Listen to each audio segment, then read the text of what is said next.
Perspectiva, um programa do Observatório do Terceiro Setor, explorando os horizontes da realidade brasileira. Acreditamos que pessoas e organizações definem o futuro da sociedade com as suas escolhas. O nosso foco é inspirar mudanças, pensamentos e atitudes para a construção de um mundo melhor. Olá, eu sou Joel Scala e está começando Perspectiva, né? Um programa do Observatório do Terceiro Setor. Hoje nós vamos falar sobre a importância do terceiro setor para uma sociedade democrática, com a Luísa Serpa e a Joana Ribeiro Mortari. A Luísa Serpa é fundadora e diretora executiva do Instituto FI.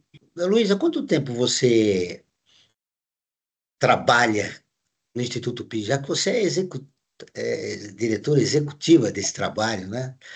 Já há algum tempo? Eu sou a fundadora do Instituto FI e a gente completou 10 anos esse ano. 10 anos, uma década.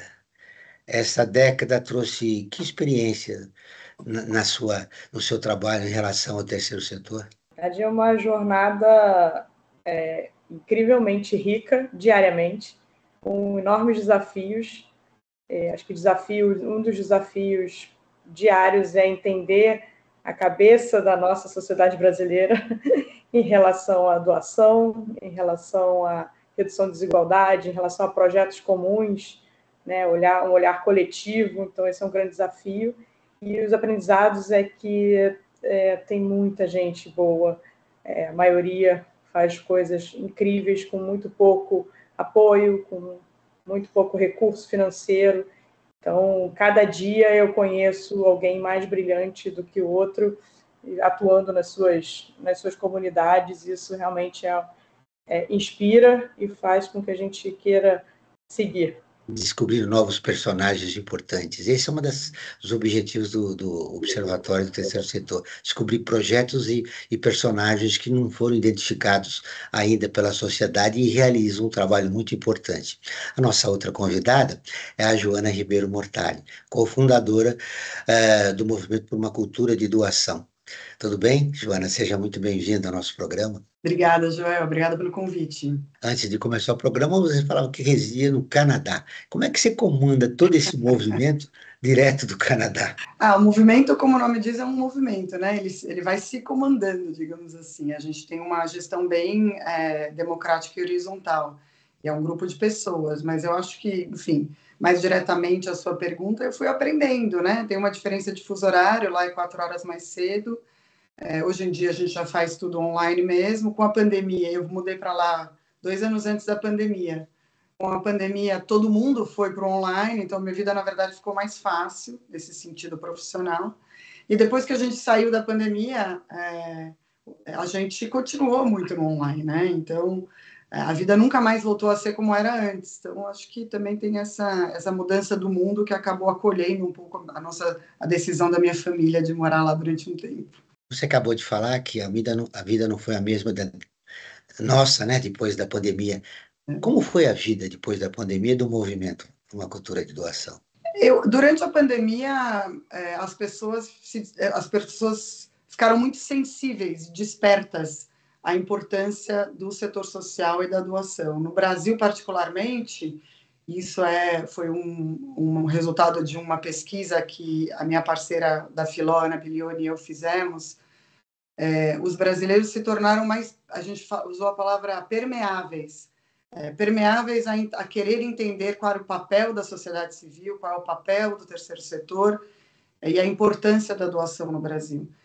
Então, eu acho que foi uma mudança significativa nesse período, e a gente foi migrando um pouco de traumas do passado que vieram da era, enfim, da era Collor, da era da LBV, e alguns traumas adquiridos ao longo dos anos, antes do marco do terceiro setor, marco regulatório, etc., que a gente pode falar mais disso depois, e que a gente talvez, com a pandemia, a gente teve essa oportunidade de um pouco de cura né, e um pouco de ressignificação da importância do setor social no Brasil. É que é verdade que ganhou um destaque diferente, né? É na tragédia que a gente descobriu a importância do terceiro setor durante o episódio da pandemia. No Perspectiva de hoje, além das nossas convidadas, nós teremos a participação da educadora Irene Reis dos Santos, com a coluna Desafios do Terceiro Setor. E também uma matéria da nossa parceira de conteúdo, a ONU News, direto de Nova York. Claro, para dar uma relaxada no nosso programa, nós teremos também um movimento musical. O Instituto FI é uma organização social sem fins lucrativos que atua por meio da inovação social para reduzir desigualdades. Luiz, eu queria que você me explicasse um pouco essa inovação social, né?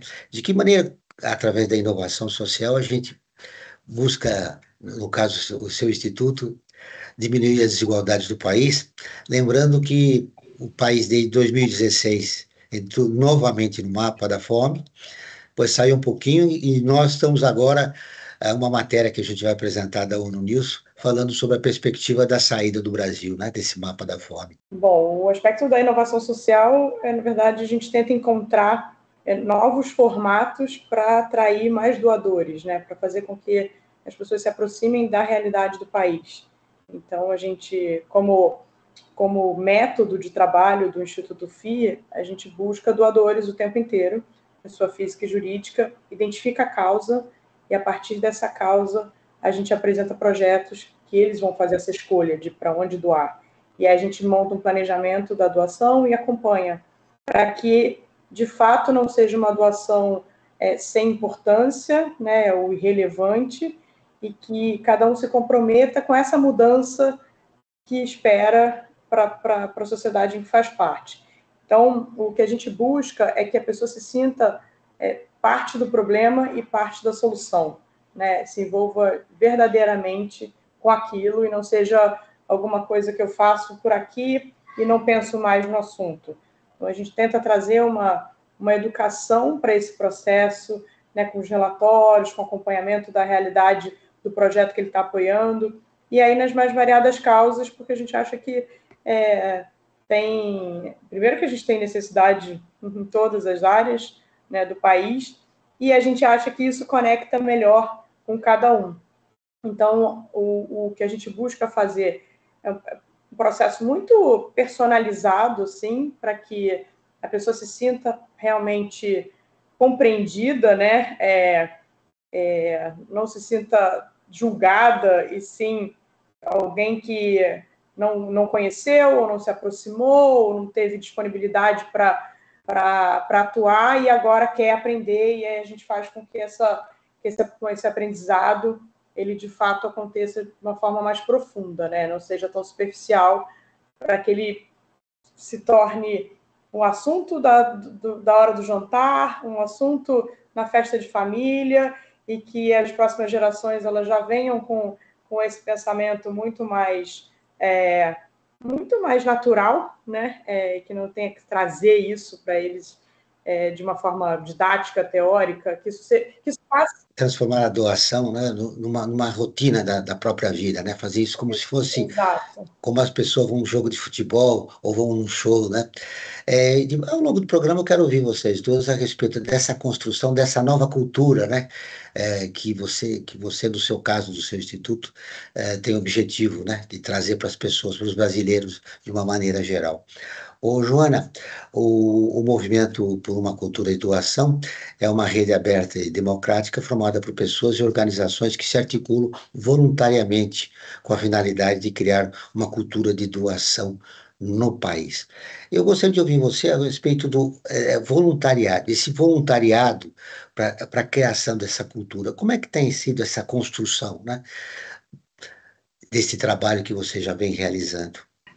O movimento, a ideia do movimento que nasceu, a última década foi muito importante, né, Luísa? Também há um pouco mais de 10 anos atrás, nasceu da minha experiência numa organização social, onde eu trabalho até hoje, que chama Associação Acorde, e da minha observação na relação entre quem doa e quem recebe. E a partir do momento que eu fui falando isso para as pessoas do campo, que eu fui conhecendo, era quase como aquele flautista mágico, sabe? Que as pessoas iam... E não é que elas se apaixonaram por mim, não, elas se apaixonaram pela ideia da gente construir uma nação doadora, da gente construir um movimento que fosse trazer consciência para as pessoas da importância da doação, que vai para muito além de um grande doador ou uma empresa doadora, ainda, né, e cada um tem a sua importância, mas para a população em geral, entender a importância da doação mensal para as organizações sociais, né, dos seus 20, aliás, a média nacional de doação é de cerca de R$20 por mês. Então, a gente não está falando de algo impossível para muita gente, né? Então, trazer essa consciência. Aí, a primeira coisa que a gente fez foi lançar o que a gente chamou de diretrizes para a promoção da cultura de doação no Brasil, que são 5 diretrizes. Podemos falar delas se quiser, mas... enfim, o voluntariado, ele foi se dando através das pessoas se sentirem atraídas por essa ideia. E foram chegando perto. Então, um grupo, a gente começou, nossa comunidade do MCD é nosso apelido para o movimento, começou num grupo de WhatsApp, logo que o WhatsApp chegou no Brasil, né? E hoje em dia ele é uma referência de comunidade. Aliás, a gente se autodenominou comunidade MCD muito antes do próprio WhatsApp lançar a ferramenta comunidade. E hoje em dia são quase 400 pessoas no grupo, e é um grupo, enfim, eu vou dizer bem monitorado, porque sou eu que faço a facilitação. Mas então, é um grupo muito sério e muito dedicado, né? Ao longo do programa, eu quero sim saber sobre essas diretrizes e também que estágio está, né, a construção por uma cultura de doação no nosso país. Chegou a hora do destaque da semana. Nós vamos conferir quais são as principais matérias no site do Observatório. Direto da redação, o Lucas Neves tem as informações. Olá, eu sou o Lucas, jornalista aqui do Observatório do Terceiro Setor, e eu vou contar para vocês agora quais foram algumas das matérias de maior destaque do nosso site na última semana.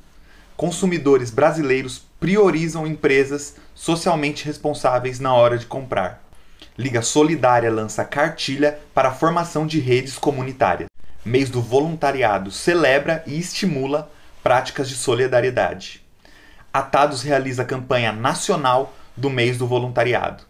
Estes foram alguns dos principais destaques do site do Observatório do Terceiro Setor.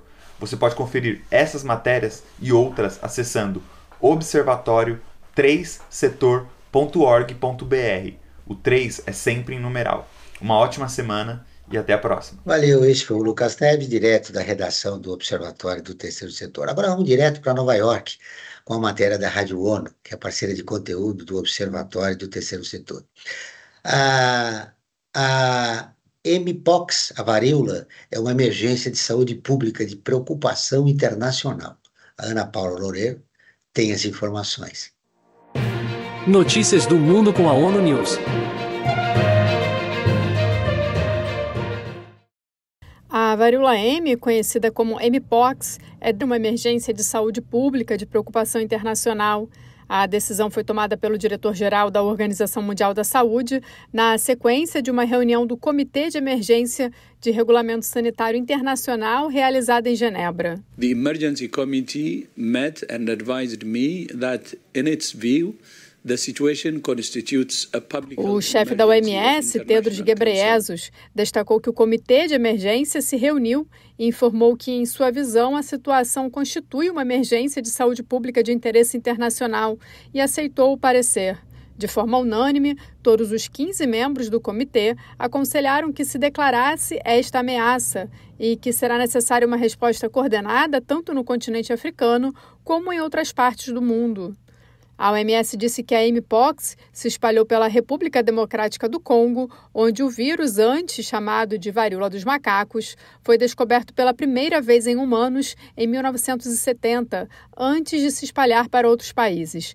A agência confirma que mais de 14 mil casos e 524 mortes foram relatados até agora na República Democrática do Congo, o que supera o total do ano passado. Da ONU News em Nova York, Ana Paula Loureiro. Essa foi a matéria da ONU News, que é desta semana, essa varíola dos macacos. Espero que aqui no Brasil seu impacto não seja tão grande. O terceiro setor representa 6% dos empregos gerados no país e corresponde a mais de 4% do produto interno bruto do Brasil, segundo estudo da Organização Social Interesse Público, feito em parceria com a FIP, a Fundação do Instituto de Pesquisas Econômicas e o Movimento por uma Cultura de Doação. Bom, Joana, eu começo com você. A importância do terceiro setor para a democracia brasileira, eu gostaria de ouvir tua opinião. Eu gosto de falar que às vezes a gente se perde um pouco em conceitos, mas fica muito simples, eu acho, de entender se a gente voltar para as origens, que é como que os humanos se organizam, né? Como que nós, pessoas, nos organizamos? Quando a gente quer ganhar dinheiro, a gente se organiza em torno de uma coisa chamada empresa, ou a gente presta serviço ou a gente vende produtos. Quando a gente quer trabalhar para o bem público, a gente se organiza na forma de governo. E quando a gente quer atuar no privado para gerar um bem público, a gente se organiza no que a gente chama de organizações sociais ou terceiro setor. Então, o terceiro setor nada mais é do que a iniciativa privada para um bem público, agindo para um bem público. E ela é um dos pilares da sociedade moderna, no sentido de que as empresas sempre vão ter os seus interesses próprios para gerar cada vez mais lucro. O governo sempre vai ter os seus pontos cegos. O terceiro setor tem um papel fundamental de ser o órgão, não é um órgão, o setor da sociedade que aponta para uma coisa e para outra, para quando existe um exagero das empresas, para quando existe uma cegueira do Estado e etc. e tal. Além disso, claro, e eu preciso falar disso porque no Brasil, como em outros países, o terceiro setor é reconhecido por preencher uma lacuna que o Estado não consegue preencher. Né? Mas eu queria lembrar, gente, que o terceiro setor, sim, faz isso, mas vai para muito além disso. O terceiro setor não nasceu para ser uma operação tapa-buraco do Estado. O terceiro setor nasceu para ser uma força independente que faz isso e que faz outras coisas também. Usando o termo da Joana, Luísa, uma força independente, qual a importância da diversidade das ONGs para uma sociedade democrática? Bom, a gente tem uma complexidade, né, de problemas enormes, então o papel dessas organizações, tanto nessa garantia de direitos básicos, né, que a gente persegue, e que um pouco que a Joana disse, né, entre os pontos cegos do governo e os interesses que as empresas acabam tendo, o papel das ONGs é fundamental, tanto como um fiscalizador, né, como alguém que levanta uma bandeira específica, como quem olha minorias, que não conseguem ser abarcadas em políticas públicas maiores. Então, existem várias formas de atuação tentando pensar sempre nessa garantia dos direitos básicos. Então, acaba sendo importante em diversas áreas, como educação, saúde. Se você for olhar onde as organizações estão posicionadas, elas estão em lugares fundamentais para essa primeira etapa de você pensar numa sociedade saudável, né? Que é ter os seus direitos básicos garantidos.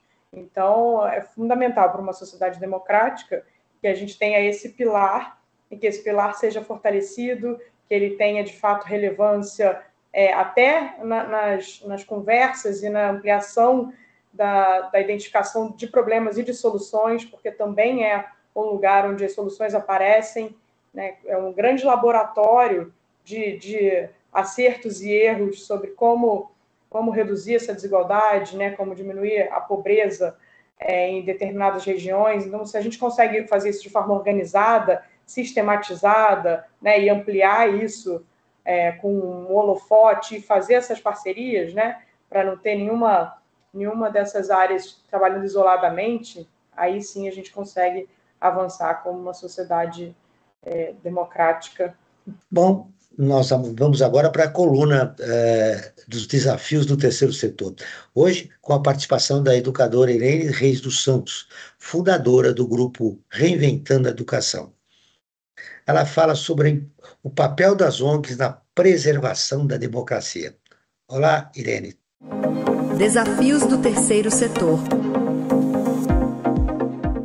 Terceiro setor e democracia. Eu sou Irene Reis, fundadora e presidente da comunidade Reinventando a Educação. E aí eu vou te perguntar qual que é a relação entre o terceiro setor e a democracia. Para a gente começar essa conversa, eu vou te lembrar do real significado da palavra democracia. Demo significa povo, cracia, forte ou poder. A rigor, democracia significa o governo do povo ou o povo no poder. A quem não interessa isso? Há muita gente que quer manter o povo alienado e distante das decisões. E é justamente aí que entra o terceiro setor. Eu sou uma organização da sociedade civil. E o que aqui nós, da Reinventando a Educação e todas as outras organizações da sociedade civil fazemos? Nós fazemos com que o povo participe das decisões que lhes interessa e que o povo comece a ter consciência de quais são os seus direitos. E, portanto, o que nós fazemos é criar estratégias, projetos, planejamento para que o povo consiga se defender, saber quem é, saber do que precisa para a sua sobrevivência ser garantida com dignidade, quais são os direitos humanos existentes para todos. Essa população mais vulnerável e que não tem voz é defendida e acolhida pelas organizações sociais. É para isso que o terceiro setor existe, para fortalecer toda uma participação cidadã, criando soluções. Muito diferentemente do que se pensa, é na organização social que a gente sai do assistencialismo e promove a participação cidadã. Então, o meu convite para você é: comece a mapear quais são as organizações da sociedade civil que estão no teu entorno mais próximo e como você pode contribuir com elas. Reflexão interessante proposta pela Irene. Luísa, o terceiro setor atuar no terceiro setor é uma forma de adquirir consciência sobre a realidade brasileira. Total. Você fica muito próximo, né, de tudo isso que acontece diariamente e de questões que, dependendo da classe social que você vem, você não tem contato, né? Isso passa a ser uma história que você ouviu falar. E quando você atua ou como voluntário ou trabalhando numa organização social e você visita algum lugar diferente daquele que você está acostumado a frequentar, você começa a puxar um fio que você vai entendendo toda essa complexidade e vai entendendo também a importância das decisões que são tomadas pelas lideranças do país, sejam as lideranças empresárias como as lideranças políticas. Então, assim, está tudo sempre muito encadeado com o resultado que a gente vê no final, né? Nesse resultado que é tão ruim para a gente, dos rankings que a gente está, né? Dos avanços lentos que às vezes a gente tem em determinadas, ou dos retrocessos, né? Dependendo das decisões que são tomadas. E quando você está atuando no terceiro setor, isso é impossível você não se posicionar, é impossível você não entender aonde é que estão esses nós e saber que esses nós, eles são possíveis, sim, da gente desatar, da gente avançar, de ter realmente uma sociedade mais próspera. Então, eu sempre faço esse convite para as pessoas encontrarem realmente alguma organização próxima à sua casa ou à sua causa e mergulhar no tema, né? Não ficar alienado do que está acontecendo ao seu redor. E aí escolhe, porque assim, dá para ir para vários lados. Cada um deles tem a sua profundidade, tem as suas questões próprias, então dá para você navegar em cada um que faça sentido para você e entender que sociedade você faz parte e como é que a gente avança junto para dias melhores para todos, né? Joana, uma das preocupações do Observatório é pegar esses projetos sociais, né, realizados em lugares mais distintos, né, e transformar o Observatório num lugar de fala desses projetos sociais. No nosso novo planejamento, a gente criou a Voz das ONGs, né? A gente publica o trabalho social de cada ONG que não tem a oportunidade, até pela sua estrutura, né, de divulgar o seu trabalho. E aí a gente quer contemplar, transformando uma parte do trabalho do Observatório em lugar de fala dessas pequenas organizações. Mas eu queria ouvir você também a respeito dessa importância do terceiro setor como forma de despertar a consciência cidadã de cada ser humano. Acho que a Luísa já trouxe um aspecto muito importante disso, que é a gente vem, ao longo do desenvolvimento da humanidade, da sociedade, se separando uns dos outros, né? Se você for voltar algumas centenas de anos atrás, todo mundo vivia junto e conhecia um ao outro e dividia os mesmos problemas e criava as mesmas soluções. Mas conforme, enfim, com o passar do tempo, cada vez mais a gente está separado. E aí eu acho que um dos grandes desafios da atualidade a gente também ter, quando eu digo a gente que, né, que, enfim, como eu, talvez tenha vindo de uma educação bem tradicional, escolas e universidades e tudo mais, se abrir para a ideia de que nas comunidades também existem soluções.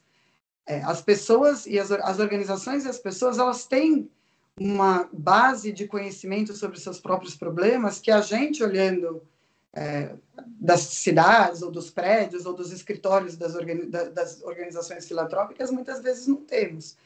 Então, eu acho que tem um exercício de humildade mesmo, de nós doadores, né? Eu também sou doadora, então agora estou falando com o meu chapéu de doadora, de entender que não é porque a gente, de alguma maneira nessa vida, chegou nesse lugar onde a gente tem recursos para doar, que a gente necessariamente sabe todas as soluções, nem lendo muitas pesquisas, que é onde a gente se baseia, né? Então, o que a Luísa traz vai conhecer, vai ver, vai conversar com as pessoas, vai escutar as soluções que elas têm. E de verdade, né? Porque muitas vezes a gente se coloca desse lugar que é um lugar de mais dinheiro e mais poder, na frente de uma pessoa que tem menos dinheiro, menos poder, e ela não se sente muito à vontade de trazer as soluções que ela pensou para a gente. Então, tem que ser uma conversa muito verdadeira, tem que desenvolver um relacionamento para que essa intimidade e essa relação permita uma conversa sincera sobre problemas e soluções. Eu acho que isso é uma coisa que tem sido muito falada mundo afora, pouco falada no Brasil, mas que está chegando e que vai ser um divisor de águas na forma de praticar a filantropia. A gente precisa entender quando a gente está doando, se a gente está reforçando sistemas de poder e de privilégio, né? Dependente da causa que a gente escolhe. É verdade, é através da comunidade que desperta as soluções para o problema que envolve, né, essa comunidade. E também a gente ouvir e apoiar o Brasil real, né? Agora nós vamos divulgar o resultado da nossa enquete do Instagram, onde os nossos ouvintes e seguidores fizeram perguntas, deixaram algumas perguntas e responderam uma pergunta principal, né? Hoje a escolha da produção foi: você sabe o que é democracia? 92% diz que sim. Apenas 8% diz que não. Surpreende isso, Luísa? Com toda essa confusão que está no país, essa polarização, 92% sabem o que é democracia. E alguns segmentos da população ousaram não respeitar o resultado das urnas, por exemplo, né? Pois é, a gente está falando, na verdade, a base de tudo que a gente está falando aqui tem todos esses resultados, né? Quando a gente tem um país que a educação ainda é um privilégio, onde a gente tem uma dificuldade enorme entre a educação pública e a educação... A gente tem um distanciamento enorme entre a educação pública e a educação privada, né, de conhecimento. Isso tudo é a construção que a gente vai fazendo, e aí os resultados vêm com essas escolhas, né? Assim, eu tenho visto bastante em lugares que eu transito, não querer falar de política de uma maneira geral, e tudo é política, né? E aí a gente se distancia de um tema que nos é muito caro, né? E uma frase que eu ouvi há pouco tempo existem X cadeiras para serem preenchidas. Elas serão preenchidas independente de você gostar de política ou não, né? Então, por que não entender, conhecer e se envolver com isso? Mas a gente foi criando essa separação e vendo as consequências disso no dia a dia para todo mundo, né? Essa separação é um preconceito que a gente tem em relação à política, a visão equivocada que a gente tem do que é política, né? Na nossa rotina, no dia a dia, nós fazemos política, nós fazemos escolhas, né? E quando chega em relação à grande escolha que vai nortear as decisões da sociedade, a gente sempre tem um preconceito, né? Isso, eu acho que essa cultura vem de um longo tempo que a gente teve de ditadura no país, mas eu quero ver a Joana também. Esse seu olhar de longe, né? Do Canadá, com com aspectos, acho que interessantes, porque às vezes o distanciamento deixa você, né, eh, com uma visão assim mais macro, né, do que nós que estamos aqui vivendo o dia a dia no nosso país, Joana.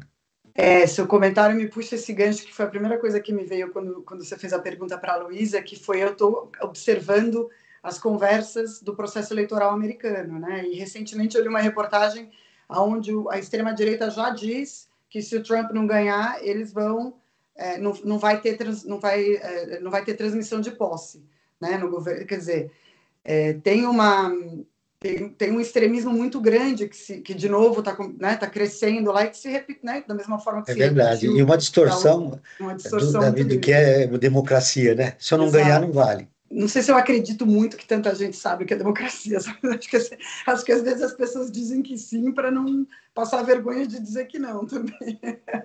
Mas por isso que a gente colocou essa pergunta, né? É para estimular até os nossos ouvintes, junto com as nossas convidadas, a refletir sobre o tema, né? Porque as pessoas falam, existem temas no país que a gente fala que conhece, mas na verdade a democracia é uma prática do dia a dia. A Helene tocou nesse assunto rapidamente, mas é importante. Como é que a gente exerce, né? Atua no sistema democrático, né? É interessante porque o Brasil é reconhecido mundialmente como um país que tem uma democracia, um processo eleitoral forte, né? Que foi muito questionado, enfim, na nossa última eleição, mas que continua sendo uma referência para muitos países do mundo. Então, assim, eu escuto muita reclamação, não tem candidato, não tem isso, não tem aquilo, e pouco estudo. Né? Então, eu acho que um grande exercício cidadão e democrático é você saber em quem você vai votar, é o básico. E saber mesmo, porque hoje em dia, com a facilidade que as pessoas têm de falar mentira, vídeo as eleições americanas, e as pessoas não checarem os fatos e tal, por isso estão nascendo todas essas mídias em inglês chama fact-checking, né, em português, de checar essas informações e tal. Então, acho que o básico é o básico. Saber em quem você vai votar e quem vai te representar num processo democrático é importantíssimo. Numa sociedade onde onde o processo eleitoral é sério, entendeu? Tudo bem, a gente pode falar, mas não tem tanto material eleitoral de primeiríssima qualidade em todos os lugares, em todos os municípios. É verdade, a gente ainda vive o desafio, desde a Constituição de 88, de ir renovando o material, sabe assim, as pessoas que se candidatam a cargos, né, a cargos governamentais, mas isso está acontecendo aos poucos, né? Você sabe, Joana, me veio assim para te perguntar, preciso fechar aqui a enquete. Claro, fica bom. Nós temos 92% que dizem que sabem o que é democracia, 8% que não, né? Mas a prática aqui no nosso país tem demonstrado que pouca gente, uma parcela muito pequena, sabe e pratica, né? E está consciente dos seus direitos. Mas, a partir do exemplo que você deu, eu queria que você respondesse rapidamente sobre os Estados Unidos, que se não ganhar determinado candidato, não vale. Sofremos uma crise no processo civilizatório? Eu vou responder rápido. Eu não acho que é uma crise no processo civilizatório. Eu acho que é uma pressão no processo civilizatório. Pressão faz com que a gente tenha que tomar decisões e que mudanças aconteçam também. A ver quanto a nossa democracia ocidental é forte, né? Ninguém muda da zona de conforto. A gente muda quando a gente sofre pressão. Quando as coisas estão incômodas, a gente muda. Na nossa vida pessoal, na nossa vida social, na nossa vida democrática. Eu acho que esse é o que está sendo pedido da gente agora. Né? Legal, fizemos uma grande reflexão, mas vamos agora voltar ao nosso tema do programa, da doação e do trabalho que vocês realizam. Eu vou fechar aqui a enquete, mas antes eu tenho duas perguntas aqui, chegaram duas perguntas. Ô Luísa, o seguidor Sandro Xavier pergunta para você como fortalecer o terceiro setor brasileiro a partir da nossa democracia. Na verdade, a gente tem várias redes, vários movimentos, e eu acho que fazer parte dessas redes, isso fortalece o setor. Então, sendo uma organização social, é muito mais potente você estar em grupo, né? Porque tem as trocas de informação, tem trocas de oportunidades, tem oportunidades de trabalhar junto para um determinado tema. Então, acho que uma forma de fortalecer o setor é você estar em rede, estar em movimento e estar o tempo inteiro aprendendo e conhecendo quem está naquela causa que você atua, né? E as boas práticas que estão sendo praticadas na sua área. Então, isso eu acho que é uma forma de fortalecer. A nossa organização trabalha tentando aproximar essas realidades e isso também fortalece o setor. E aí um pouco que a Joana falou lá atrás, assim, de não ter esse olhar de eu tenho o dinheiro, eu tenho a solução, né? E colocar o dinheiro a serviço de quem sabe, a serviço de quem vive aquele dia a dia e que tem boas soluções. Então, é ter uma mudança de comportamento nesse financiamento, né? Nesse investir no social, para ter realmente uma escuta muito mais aberta e com muito mais humildade, assim, de reconhecer os potenciais que a gente não conhece e valorizar, né, e fortalecer cada um deles. Mesmo porque a falta de dinheiro não é uma resposta inteligente. Você pode ser voluntário, né? E desenvolver um bom trabalho numa organização. Bom, tá aí, Sandro. Eu espero que você esteja satisfeito com a resposta da Luísa, mas a Gabriela Moreira pergunta para você, Joana, qual é a parte mais difícil em gerenciar um processo de doação? O trabalho que você doa. Olha, já nos tempos antigos, Aristóteles dizia que doar é fácil. Difícil é você saber para quem, quando e por quê. Eu não acho que doar é difícil. Na verdade, o verdadeiro que as organizações sociais mais querem é o que a gente chama de uma doação livre, ou seja, uma doação que vem conectada com uma intenção do doador. E os indivíduos, as pessoas, são as que mais fazem doações livres. Então, e como eu falei antes, a doação média brasileira é de R$20. Quem não tem R$20 para doar, faça uma reflexão consigo mesmo, você que está ouvindo esse programa. Você não tem R$20 por mês para doar para uma organização social, faz a diferença. Nosso dinheiro, nossa doação é importante, ela faz a diferença para uma organização. Eu acho que esse é a maior mensagem que talvez a gente possa passar para um potencial doador ou um doador individual que vai escutar essa nossa entrevista, né, Luísa? Segundo pesquisa do Datafolha de 2023, recente, mostraram que 74% dos brasileiros apontam a democracia como o melhor sistema de governo para o país. Esses dados revelam o quê, Luísa? Como você disse, quase 75% da população. A gente volta na pesquisa anterior, né? Será que o entendimento é correto, né? Sobre o que estamos falando e perguntando? Eu acho que é sempre essa dúvida, assim. Na verdade, a gente vive num país que, para a gente garantir essa democracia, a gente fala diretamente das desigualdades que a gente vive, né? Então, quando você tem um país que a violação de direitos básicos ela acontece, você acaba não conseguindo construir essa sociedade democrática, né? Porque tem a troca do voto pelo churrasco, não poder votar em determinado candidato, porque você está numa área que isso não é permitido. Você tem muitas questões envolvidas que acabam distanciando a gente dessa prática. Pensar que é o melhor modelo é só se você, de fato, entende de que modelo estamos falando, né? Por isso que eu acho que é complicado achar que está certeiro, porque você tem que saber se o entendimento correto do que a gente está dizendo dessa participação, da população no governo, nas decisões, né? De olhando minorias, olhando o todo. Então, na hora do vamos ver, quando você pergunta um pouquinho mais, então você é a favor disso? A pessoa, não, disso não. Então como é que você pode achar que o modelo ideal é esse que você está apostando? Acho que falta informação, né? Falta essa educação de base, né? Que forma a interpretação de texto, a reflexão. Tudo isso é que constrói uma resposta que, de fato, faça sentido para a gente como sociedade. A sua fala tem muito exemplo daí do Rio de Janeiro, dessas comunidades do Rio de Janeiro que vivem dificuldade para exercer o seu direito de opinião. Hoje, Joana, eu quero te ouvir sobre isso.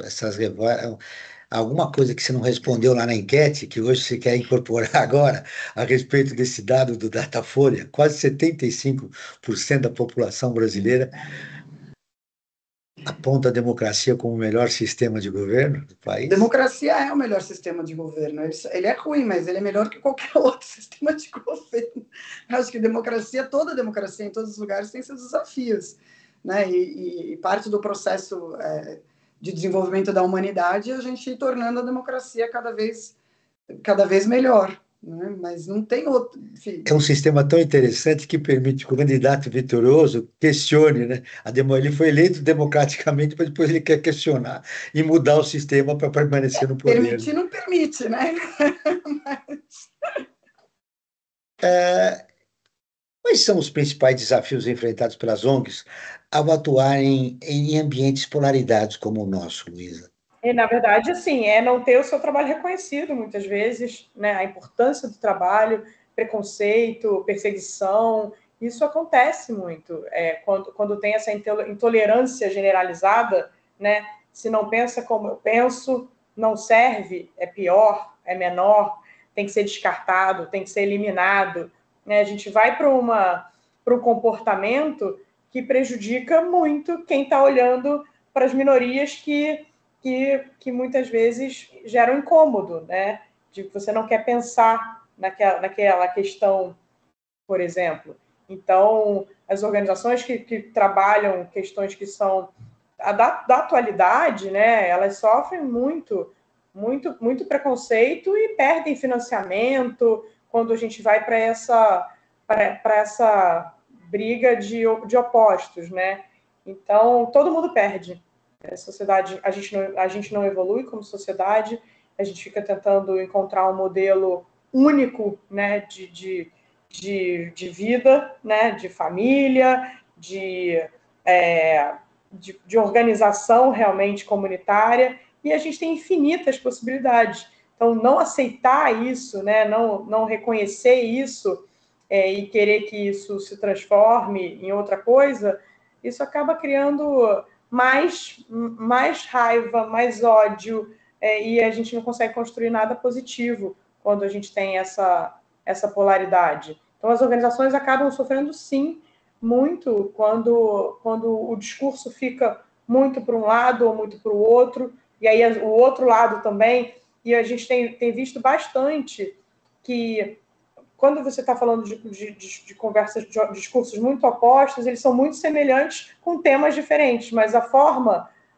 acaba sendo a mesma, e isso acaba distanciando muita gente da escuta, o que também não beneficia ninguém. Joana, a grande dificuldade nossa é não aceitar o contraditório. Nossa, enquanto país, né? Esse é a essência da intolerância. Em 2017, o Observatório fez uma campanha contra a intolerância, né? A gente pretendia alcançar 200 mil pessoas, conseguimos alcançar mais de 2 milhões de pessoas, mas ainda permanece uma cultura de intolerância no nosso país, né? Como é que nós, enquanto agentes do terceiro setor, podemos contribuir para voltarmos a olhar, contemplar, né, as opiniões que nós não gostamos, não aceitamos e não queremos como nós? No começo dessa nossa conversa de hoje, a Luísa falou que as doações no Brasil ainda são bastante básicas, né? Elas vão prioritariamente para a educação. A gente falou um pouco do terceiro setor como uma operação tapa-buraco do Estado e o potencial que ela ainda não está preenchendo no Brasil. Eu acho que esse é exatamente o potencial. Quer dizer, em outros lugares do mundo, onde os processos de filantropia e doação já são um pouco mais maduros, tem muitas organizações que trabalham as narrativas políticas. Né? No Brasil, a gente quase não fala que doar é um ato político. Aliás, eu fiz essa semana, né, Luísa, uma enquete no Movimento por uma Cultura de Doação, perguntando se as pessoas achavam que doação é um ato político, e a maioria diz que sim. Eu fiquei um pouco surpresa, sinceramente, surpresa e feliz, porque eu achei que não existia essa consciência, porque a gente, no terceiro setor brasileiro, a gente não fala muito da doação como um ato político lato sensu, não estou falando de partidário, né? ou de doação partidária, que também, enfim, que é outra conversa, mas eu acho que o terceiro setor brasileiro tem um grande potencial de ir endereçando essas narrativas de bipolarização e do porquê que isso acontece, do como que seria de outra maneira, e que ainda não está acontecendo, ou está acontecendo muito pouco. Pelo contrário, até. Né? Vamos olhar um pouco também, um olhar crítico para o terceiro setor. Eu muitas vezes vejo o terceiro setor meio alimentando essas narrativas de polarização, né? Sendo que a gente tem potencial para fazer outra coisa. Então, acho que você falou que a doação é um ato político. Você vai fazer, o movimento vai fazer um lançamento essa semana. Vai. Que ato político será esse? Pois é, então, a gente vai fazer o lançamento da nossa segunda diretriz estratégica, porque a primeira foi a gente ter feito as diretrizes para a promoção da cultura de doação no Brasil, que a gente lançou em 2020. E agora a gente mapeou no Brasil quem que faz o quê. Né? Então, eu brinco, o melhor jeito de explicar é quem faz o quê, quando, onde, por quê. Quem está cuidando da diretriz 1, da diretriz 2, da diretriz 3, do movimento, e o que não está sendo cuidado, o que ainda precisa ser cuidado. Então, abre um mapa, que um pouco a gente tem um mapa mental, né? A gente que está mais conectada com o setor da doação, mas ele abre para a população um mapa mental, porque quem quiser doar para uma dessas coisas agora vai saber exatamente aonde já tem atores que a gente chama terceiro setor, né? Também é uma palavra muito própria, onde já tem gente atuando, e e com quem falar, se você quer atuar nesse setor, e aonde não tem ninguém atuando, que é, por exemplo, tem muito pouca gente atuando na construção de novas narrativas, né, para a democracia brasileira. E a terceira, a gente também vai lançar no mês que vem finalizar o nosso terceiro objetivo estratégico, o terceiro e último, que são as metas e monitoramentos. Então, com base, que a gente chama de termômetro da doação. Então, com base nessas diretrizes, como é que elas estão hoje? Qual é o marco zero para daqui a 5, 10 anos a gente poder avaliar como é que está evoluindo a cultura de doação no Brasil. Então, como está evoluindo a cultura de doação no Brasil? Quem está nos ouvindo, ouviu a gente refletir sobre democracia, a importância. Você citou diretrizes em vários momentos do nosso programa, nós estamos caminhando para o final, estamos no último bloco. Quais são essas benditas diretrizes importantes para que o movimento de doação no Brasil cresça? Desculpa, te interrompi, espero que não tenha ficado confuso. Mas as diretrizes estão no site do Movimento por uma Cultura de Doação, que é doar.org.br, e elas são 5. A primeira é educar para a cultura de doação. E é para além das escolas. Enfim, vocês vão olhar no site, vocês vão ver que cada uma dessas diretrizes tem várias recomendações e vários públicos-alvos. Então, por exemplo, o mercado financeiro pode educar para a cultura de doação, etc, etc, tá? A segunda é promover narrativas engajadoras, que a gente estava falando exatamente agora, narrativas sobre o setor social, sobre a doação, enfim, sobre a democracia, sobre muitas coisas. A terceira é criar um ambiente favorável à doação, que tem a ver com advocacy, com como a gente tributa doações. Agora, enfim, tivemos um grande avanço recentemente, né, no ITCMD ainda está em andamento, mas a gente vai está conseguindo separar a doação entre particulares da doação filantrópica, que é um grande feito no Brasil. A quarta é fortalecer as organizações da sociedade civil, e aí acho que entra muito a conversa de hoje. Fortalecer não significa ir lá e dizer o que elas têm que fazer, mas significa entrar em conversa em relação com as organizações sociais, entender o que elas precisam e como elas podem ser fortalecidas. E a última é fortalecer o ecossistema de doação no Brasil, né? Quer dizer, em países, de novo, onde processos filantrópicos são mais maduros, como nos Estados Unidos, você tem fundações que só doam para o fortalecimento do ecossistema de doação. Um exemplo é a família que era dona da Lilly, que tem uma escola de filantropia nos Estados Unidos. Então, a gente precisa de famílias e empresas que doem, invistam no próprio setor filantrópico no Brasil, né, Lu? Luísa e eu sabemos bem. Luísa, dessas todas diretrizes, né, importantes, né, para o crescimento de uma cultura de doação, qual que você acharia estrategicamente importante abordar? Claro, todas são importantes, mas eu queria que você pegasse uma e fizesse um pequeno comentário. Aliás, eu quero fazer um convite para vocês duas ao vivo, para vocês participarem dessa coluna, viu? Cada dia a gente explora uma diretriz sobre a cultura de doação que eu vejo muito importante. A minha preocupação é para quem nos ouve, para quem que vai nos assistir no Instagram, a importância da doação no país. Eu quero te ouvir, Luísa. Bom, a gente atua em todas, né? E aí eu tenho fases. Tem fases que eu quero focar mais em uma. E qual é a fase que você vive hoje? Então, a fase, eu acho que é esse ambiente favorável à doação. Eu acho que isso acaba sendo... A gente acaba tendo algumas barreiras e que se a gente tivesse um ambiente mais propício à doação, a gente poderia avançar um pouco mais. Mas eu sempre me pergunto, né, se a gente, como sociedade, empurra, a gente consegue construir. Então, não tem que nascer nada pronto, que caia do céu, e sim tem que vir como uma construção coletiva da sociedade para tornar esse ambiente mais favorável. E a gente já tem isso acontecendo, né? Já tem alguns movimentos para isso. Então, nesse momento, eu estou olhando para isso como alguma coisa que destrave nós, né, para o setor como um todo.